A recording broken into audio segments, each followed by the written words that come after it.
Hello my dear friends and family, எல்லாருக்கும் வணக்கம். Welcome back to my channel. இன்றைக்கி நம்ம சிம்பிளாக ஒரு சில்க் த்ரெட் பேங்கிள் தாங்க பார்க்க போகிறோம். அதுக்கு இந்த மாதிரி 2 சைஸில் பேங்கிள் எடுத்திருக்கேன். இது வந்து ஸ்மால் சைஸு. நெக்ஸ்ட்டு இன்னொன்று இந்த சைஸ் வந்துட்டு மீடியம் சைஸு. இதை விட பெரிய சைஸ் இருக்குது, அதை நான் இன்னொரு வீடியோவில் காமிக்கிறேன். மொத்தம் 3 சைஸ் தான் இருக்குது. இப்போது இந்த மாதிரி மாடல்லையும் ஒன்று நான் செஞ்சு காமிக்கிறேன். அதுக்கு பேராக நான் ஆல்ரெடி செஞ்சு வச்சுருக்கேன். அதை லாஸ்ட்டாக வீடியோக்குள்ள கடைசியில் காமிக்கிறேன். இந்த 2 கலரில் சில்க் த்ரெட் எடுத்திருக்கேன். ஒன்று பர்பிள் கலரு, இன்னொன்று ஆஷ் கலரில் எடுத்திருக்கேன். நெக்ஸ்ட்டு ஃபேப்ரிக் க்ளூ தேவை. அதுக்கப்புறம் கொஞ்சம் இந்த ஸ்டோன் செயினும் பால் செயினும் எடுத்திருக்கேன். எல்லாமே கோல்டன் கலரு, ஒயிட் கலரில் ஸ்டோன் செயின் எடுத்திருக்கேன், பால் செயின் எடுத்திருக்கேன். அவ்வளோதான். நெக்ஸ்ட்டு ஒரு கோல்டன் கலரில் ஆஃப் பீடு கொஞ்சம் எடுத்திருக்கேன். அது வந்துட்டு அங்கங்கே சும்மா பேங்கிளில் மேலே ஒட்டினா நல்லாயிருக்கும் இல்லையா, அதனால் எடுத்து வச்சுருக்கேன். இந்த மாதிரி நம்ம நிறைய கிராஃப்டில் பார்த்துருக்கோம் அந்த ஆஃப் பீடு. ஸோ இப்போ என்ன பண்ண போகிறோம்னாக்கா, சில்க் த்ரெட்டை முதல்ல நம்ம ஒரு கார்ட்போர்ட் அட்டையில் சுற்றிக்கலாம். 50 டைம்ஸ் சுற்றிருக்கேன் நான். 50 ரவுண்டு சுற்றிட்டு நம்ம அதை தனியாக கொஞ்சமாக க்ளூ போட்டு அப்ளை பண்ணிவிட்டு அதுக்கப்புறம் கட் பண்ணிக்கலாம். க்ளூ போடாமல் நம்ம கட் பண்ணோம்னாக்கா த்ரெட்டெல்லாம் கலைஞ்சு போயிடும். அப்புறம் திரும்ப நம்ம அரேஞ்ச் பண்ணுறதுக்கு ரொம்ப கஷ்டமாக இருக்கும். ஸோ ஃபஸ்ட்டு க்ளூ அப்ளை பண்ணிவிட்டு அதுக்கப்புறம் இந்த மாதிரி கட் பண்ணுங்கள். அப்போ தான் க்ளூ வந்து செட் ஆகிடுச்சுனாக்கா ஓரளவுக்கு த்ரெட்டு எல்லாமே அதில் ஒட்டிக்கும். இப்போ நம்ம க்ளூவை அப்ளை பண்ணி கட் பண்ணி முடித்ததுக்கப்புறம் பேங்கிளில் நம்ம என்ன பண்ண போகிறோம்னாக்கா ஃபுல்லாக சுற்ற போகிறோம். நிறைய நம்ம வந்துட்டு இந்த மாதிரி சில்க் த்ரெட் பேங்கிள் பார்த்துருக்கிறதுனால நான் ஃபுல்லாக காமிக்கல. ஃபுல்லாக சுற்றி முடிச்சுட்டு நான் காமிக்கிறேன்.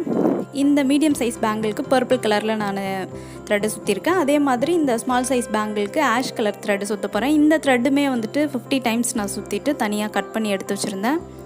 இதை நம்ம ஃபுல்லாக ரவுண்ட் ஷேப் ஃபுல்லாகவே சுற்றி முடிச்சுட்டு நான் காமிக்கிறேன் உங்களுக்கு.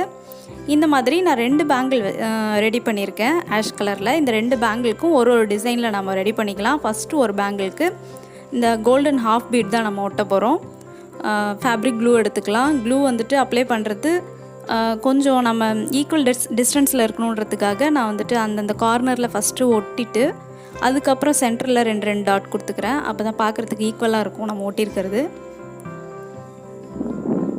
இந்த மாதிரி ஃபுல்லாக நம்ம ஆஃப் பீடை ஒட்டி முடிச்சுட்டு ஒரு 1/2 hour to 1 hour நல்லா ட்ரை ஆக விட்டுருவோம்.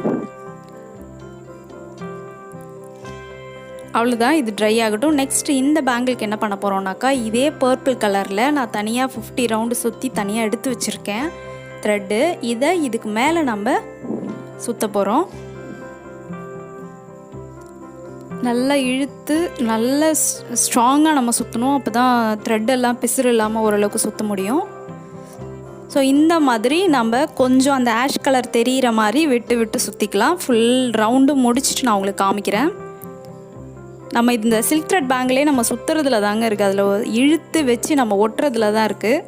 அப்போ தான் பார்க்குறதுக்கு நல்லா பர்ஃபெக்ஷனோடு தெரியும். ஸோ இது ஃபுல்லாக இப்போ ரவுண்ட் ஃபுல்லாக முடிச்சிட்டோமா, இப்போது கடைசியாக நம்ம வந்து அந்த ஒட்டுறது ஃபினிஷிங் நான் காமிக்கிறேன். லைட்டாக அதில் க்ளூ அப்ளை பண்ணிவிட்டு அதுக்கப்புறம் கட் பண்ணணும். கட் பண்ணிவிட்டு பேக் சைடில் ஒட்டிடலாம். பேக் சைடில் கொஞ்சம் எக்ஸ்ட்ரா இருந்தாலும் ஒட்டி பார்த்துட்டு எக்ஸஸாக வெளியில் தெரிஞ்சதுன்னா அதையுமே நீங்கள் கட் பண்ணி அட்ஜஸ்ட் பண்ணிக்கலாம். இப்போது இந்த பேங்கிளுக்கு மட்டும் நான் உள் பக்கம் கொஞ்சமாக க்ளூ அப்ளை பண்ணி நான் செட் பண்ணிக்கிறேன். ஏன்னாக்கா அந்த த்ரெட்டு நம்ம மேலே ஒரு லேயர் சுற்றணும் இல்லையா, அது எடுத்துகிட்டு வந்துடக்கூடாதுன்றதுக்காக லைட்டாக க்ளூ அப்ளை பண்ணி இந்த மாதிரி நம்ம ஒட்டிக்கலாம். இன்னும் ஸ்ட்ராங்காக இருக்கும். இப்போ இந்த 2 பேங்கிளும் ரெடி ஆகட்டும். அது நல்லா ட்ரை ஆனதுக்கப்புறம் நம்ம பார்க்கலாம். நெக்ஸ்ட்டு இந்த பேங்கிளுக்கு இந்த மீடியம் சைஸில் நம்ம சுற்றணும் இல்லையா பர்பிள் கலர் பேங்கிள், இதுக்கு நம்ம நார்மலாக எப்பவும் போல் சென்டரில் இந்த மாதிரி ஸ்டோன் செயினும் அந்த ஸ்டோன் செயினை சுற்றி 2 பக்கமும் பால் செயினும் தான் ஒட்டியிருக்கேன். அதனால் நான் ரொம்ப அதிகமாக காமிக்கல. நார்மலாக இந்த மாடலில் நம்ம 2-3 வீடியோ போட்டிருக்கோம், அதனால் நான் காமிக்கல. ஸோ 2 பக்கமும் ஸ்டோன் செயினை கவர் பண்ணி 2 பக்கமும் நான் வந்துட்டு பால் செயின் ஒட்டியிருக்கேன். ஃபினிஷிங் ரொம்ப அழகாக இருந்துச்சு. நீங்கள் எந்த கலர் வேணாலும் கான்ட்ராஸ்ட்டாக எடுத்துக்கலாம். எடுத்துகிட்டு நீங்கள் பண்ணும்போது ரொம்ப அழகாக இருக்கும். ஸோ இந்த சைடில் இப்போ நான் ஒட்டிகிட்ருக்கேன் பால் செயினு. எக்ஸஸாக இருக்கிறத பால் செயினை கட் பண்ணிவிட்டு இப்போ நம்ம ஒட்டி முடித்த உடனே நம்ம அட்ஜஸ்ட் பண்ணணும். சென்டரில் கொஞ்சம் அங்கங்கே ஓரத்தில் த்ரெட்டு அந்த பால் செயினும் ஸ்டோன் செயினும் ஓரமாக தள்ளி இருந்துச்சுனாக்கா நம்ம இந்த மாதிரி சின்னதாக ஏதாவது டூத் பிக் வச்சு அந்த மாதிரி அட்ஜஸ்ட் பண்ணிக்கலாம். அவ்வளோதான், எல்லா பேங்கிள்ஸும் நல்லா ட்ரை ஆகிடுச்சு. பாருங்கள் எவ்வளோ பியூட்டிஃபுல்லாக வந்திருக்குன்னு. நான் ஒரு பேர் தனித்தனியாக ரெடி பண்ணி வச்சுருந்தேன் ஆல்ரெடி. இப்போ பார்க்குறதுக்கு ரொம்ப அழகாக இருக்குது. சென்டரில் இருக்கிறது அந்த ஸ்மால் சைஸ் பேங்கிள், 2 பக்கமும் நான் பார்டரில் போட்டிருக்கேன் இல்லையா, அது அந்த மீடியம் சைஸ் பேங்கிள்.